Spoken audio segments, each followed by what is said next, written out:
This episode is brought to you by 9 a.m. Health. 9 a.m. Health, diabetes care that fits your life.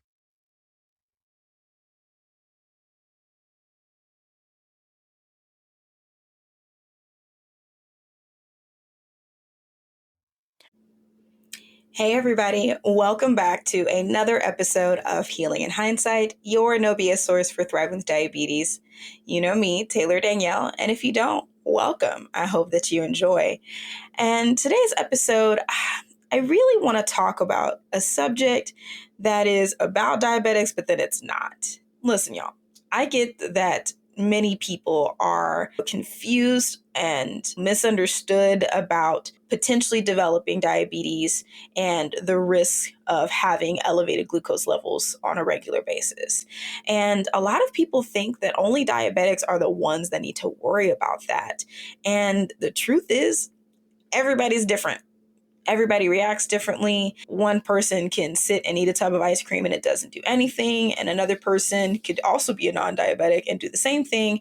And suddenly their blood sugars get crazy for a slight moment. But if you're not a diabetic, why bother? Well, the truth is, managing your blood sugars can actually play a huge role in your day-to-day.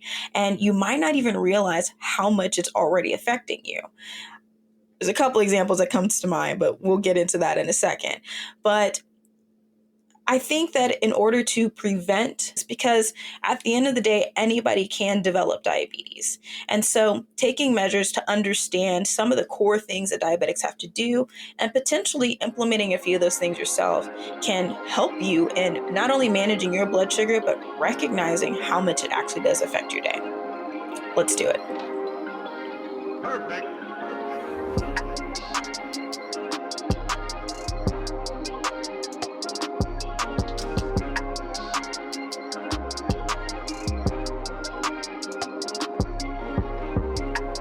You're listening to Healing in Hindsight, your no BS source for thriving with diabetes. What's up, guys? I'm Taylor Danielle, and it's my goal to help millennial diabetics like myself live an amazing life without your diagnosis getting in the way. I get it. I was diagnosed back in 2015 with type 2 diabetes, and it was really hard to find people around my age to understand how to travel, socialize, or even have meaningful relationships. But I feel like with a focus on mindset, perspective, and nutrition, together we can take back our health and our lives. Consider this the red table talk, but for diabetics. Minus the entanglements, though. So let's do it. All right, I think in order to start this conversation, we should probably start with some pretty simple basics. What is blood sugar?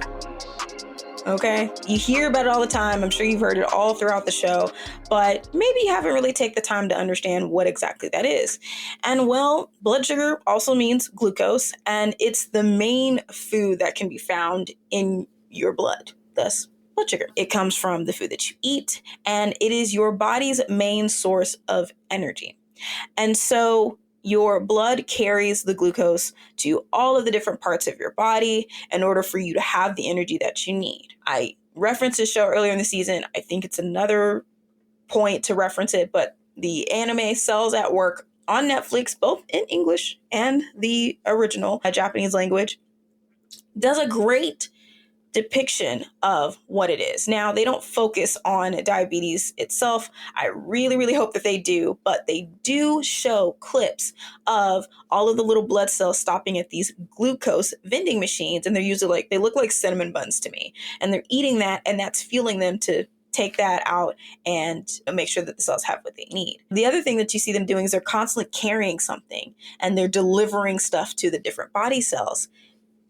That's what happens. And so diabetics are experiencing something where there's too much. Diabetes is where your blood sugar levels are too high, meaning you're not burning or utilizing all of that energy in your system. And that could be through a couple of reasons.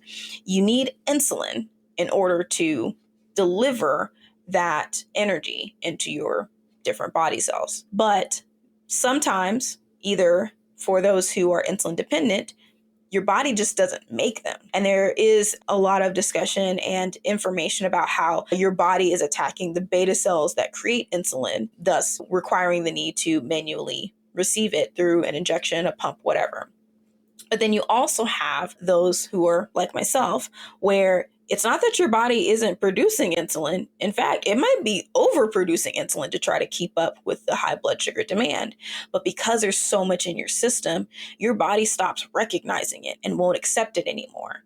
And so you have all of this elevated blood sugar in your stream because the insulin can't do its job of getting the energy to the blood cells, or excuse me, to the other cells in your body that needs it. So that's how you get high blood sugars. Now, why does that matter? Well, over time, high blood sugar levels can damage the blood vessels. If they can't use the energy and it's not going anywhere, it just kind of starts falling apart in your system. And your blood vessels are, last I checked, pretty important. And when you don't have anything to combat that and your blood vessels start deteriorating, that's why you hear about all these different symptoms that deal with your nerves, like your eyes, feeling stuff in your fingertips or having tingling in your fingertips, your feet, the neuropathy of like no blood circulation, things like that, which can also lead to more extensive diseases like heart disease, kidney disease, diabetic eye disease. Like there's a lot of things that going that long of a period of time with elevated blood sugars, it can start to cause damage elsewhere. And that's what we don't want. So thinking about knowing that information, right? Why would it be helpful for someone who is not diabetic to know this information about themselves? Well, remember, diabetes is a silent disease, right? So you don't know until it's pretty much too late. And so some of the steps that I usually recommend to friends, family, anyone willing to listen who are non-diabetics is you get a physical every year, right? Ask them to do blood work for diabetes and don't take no for an answer. Seriously, because I have heard about doctors not feeling like it's necessary. I had that happen to me. The year before I was diagnosed, I said, hey, I have a history of diabetes in my family. I know that my weight is a lot higher than it normally is when I thought that weight was everything. And I'm concerned that I am going to end up with diabetes. My eating isn't great either, so I just want to check. And instead of listening to me and saying, sure, I think it's a great idea to check, he monologued about all the different reasons why we might think whatever we're thinking. And I couldn't get the test done. I had to keep saying something in order to get it done. So don't take no for an answer, because especially with the rise of diabetes cases coming up, and there's way more unknown than there are known, it doesn't hurt to get it checked. It's a quick blood test, you know all the things, and that way you can get ahead of it if they are seeing an elevated A1C, right? So what are the warning signs of high or low blood sugar levels?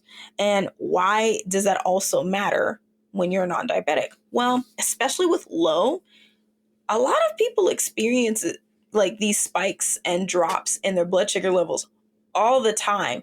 We just put different names on it. I'm hangry, right? Anybody been hangry before? 9 times out of 10, it's because your blood sugar is dropping.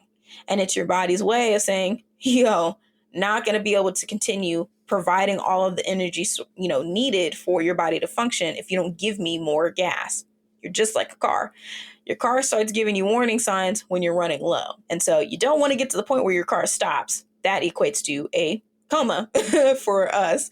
But you need to get you get the light, my car dings at me, all these things, you see the meter going down, right? It's the same with you. You start feeling shaky, sometimes hot, sometimes a little dizzy. Honestly, symptoms like you're drunk, that's a big one, because your body is trying to let you know, I need energy if I'm going to keep up with how much your body is moving. Highs are a little bit different. I don't feel my highs as much as I do my lows. And that's honestly, to me, the scarier thing is not knowing when you're high without checking. But some things that I can attest to is just feeling really lethargic. Like I feel like I'm just moving through molasses all the time. Sometimes headaches, a little nausea. Nausea is rare for me, but it has been something that I've experienced. But usually headaches and agitation and really like feeling really tired and sluggish. Like I just want to go take a nap. That whole itis that we talk about so much, pretty sure it's you having really high blood sugar, because we usually feel it when we've overeaten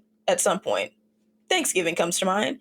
And a lot of times when that overeating has happened, it's usually heavy in carbs, because we don't have the even spread of a balanced meal of having, if we're going to have a lot of carbs, we also need protein, fat, and fiber along with it to slow down the breakdown of the glucose so it keeps an even amount of energy instead of a crap ton of energy at once and it's too much and my body just craps out. So I like to think of hangry for lows, itis for highs.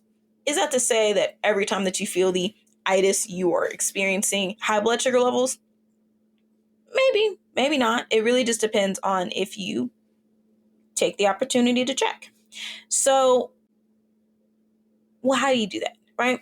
Now, I have what is called a constant glucose monitor, and that's a thing attached to my arm that lets me know what my blood sugar level's at any given point in time.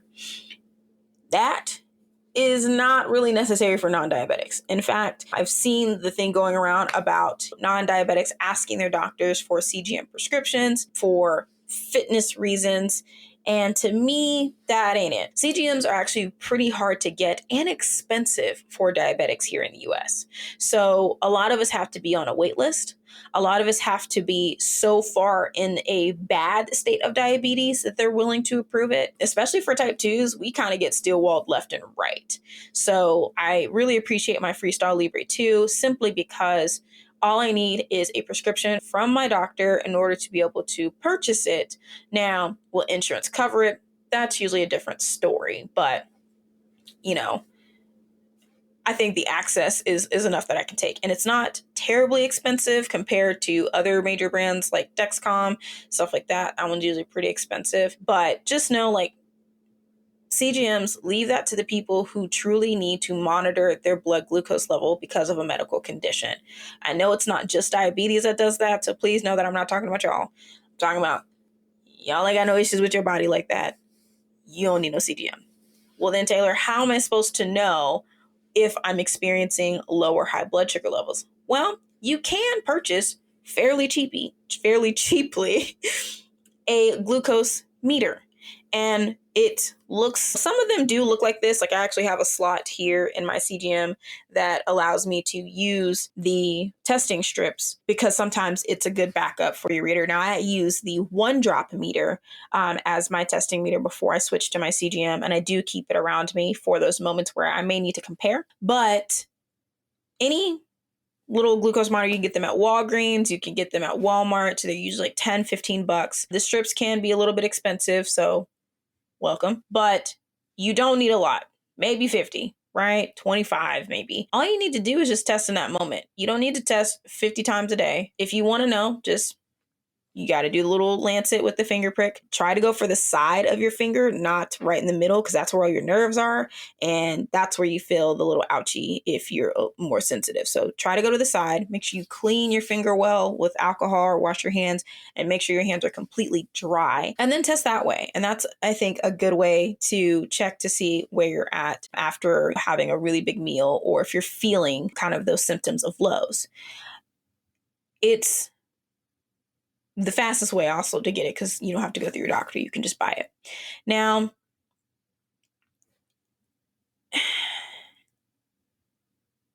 the risk of having such elevated blood sugar for such a long time, it can really change your life.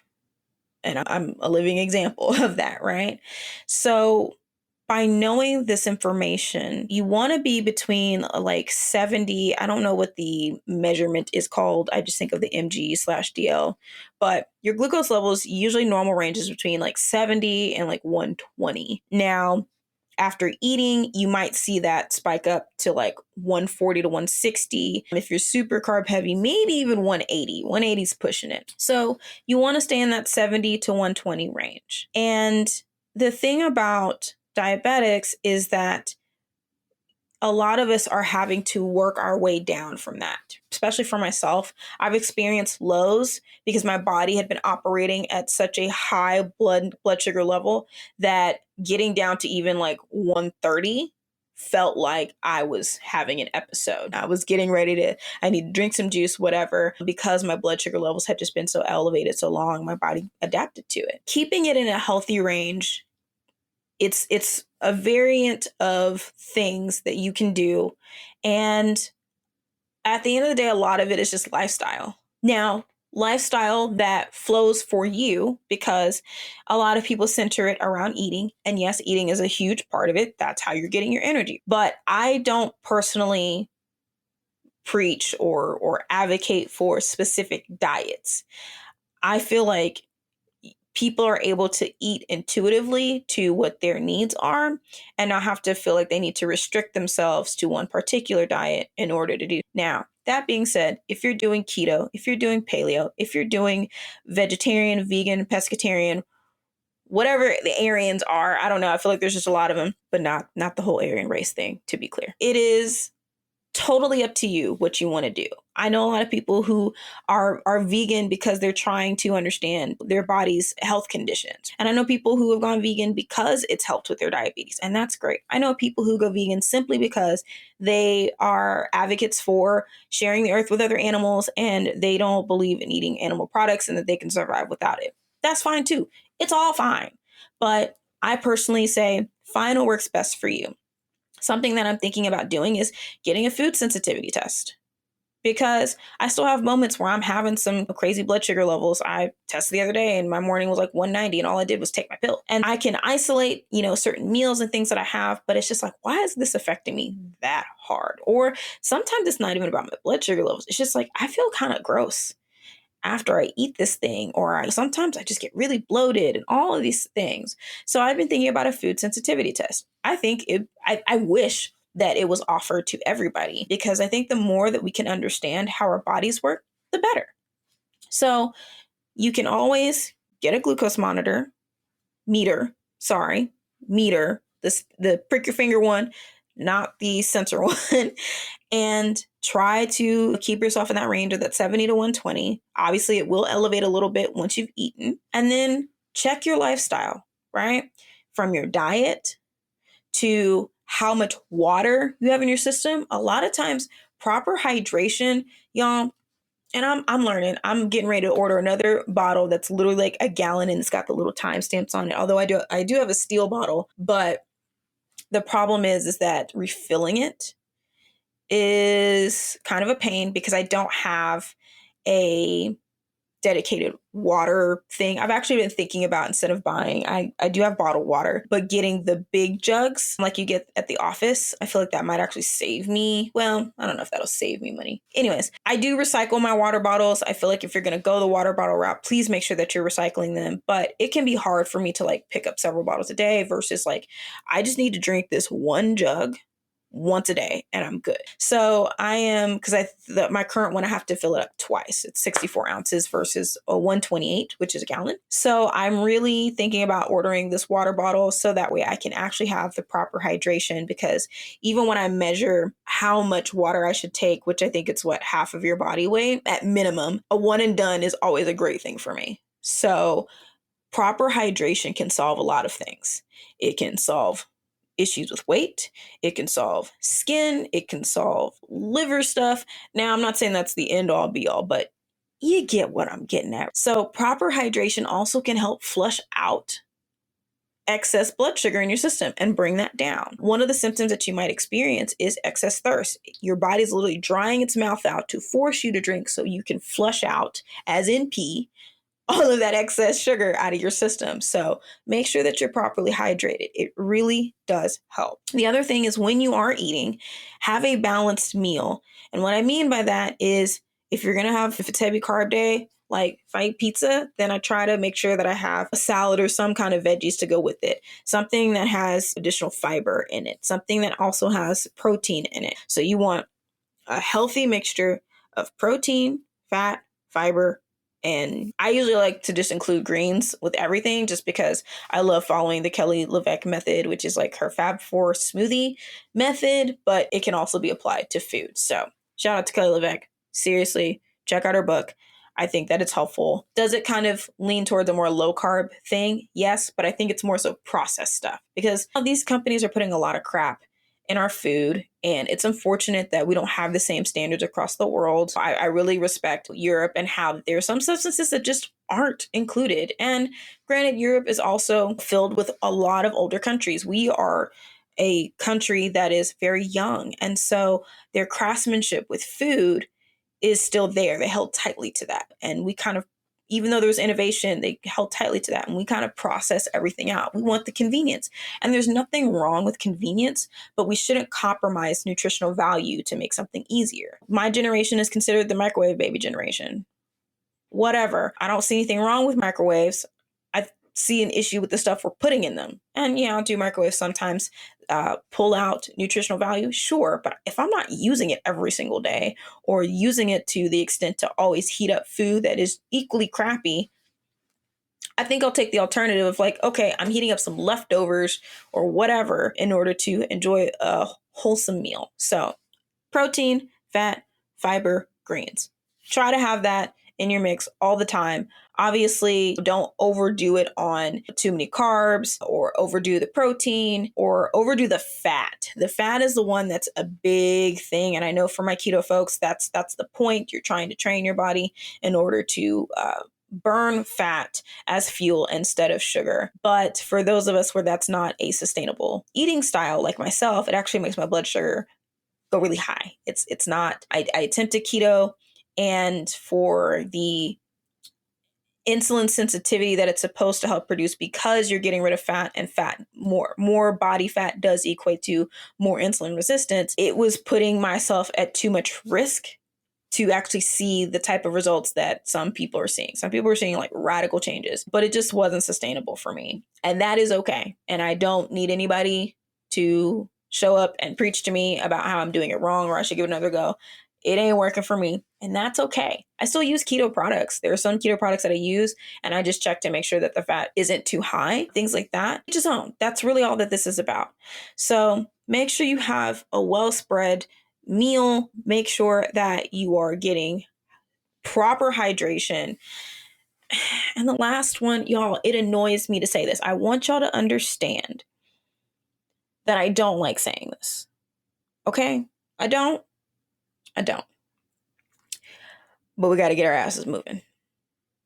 All right? We got to get our heart rate elevated just a little bit. And I'm saying this to myself more than I'm saying it to y'all because I'm struggling to be consistent in moving. It's not that I don't moving, it's the consistency part. I do enjoy my Oculus with the 5 to 10 minute workouts from Supernatural where you are doing a lot of movement. Trust me, I'm definitely sweating. The cardio is real with this game.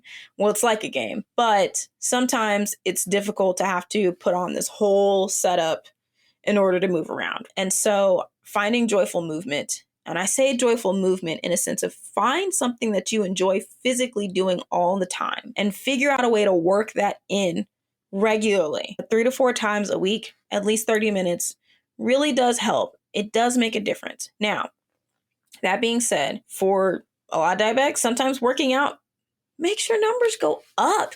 It is insane, y'all. Like the things that make your blood sugar go up and down and all around. And I still believe that regular movement is important, but sometimes going for a really brisk walk or doing heavy cardio does the opposite for me. I haven't checked my blood sugars with weight training because I'm trying to figure out getting back into that flow of things. But, you know, it happens. So if you are a non-diabetic, though, regular exercise will actually keep that in check. For us as diabetics, sometimes it's an up and down thing, and it's not anything for us to feel bad about. It's just something we kind of have to compensate for until our bodies are able to get into a rhythm of being in normal range. And sometimes you just have those days. So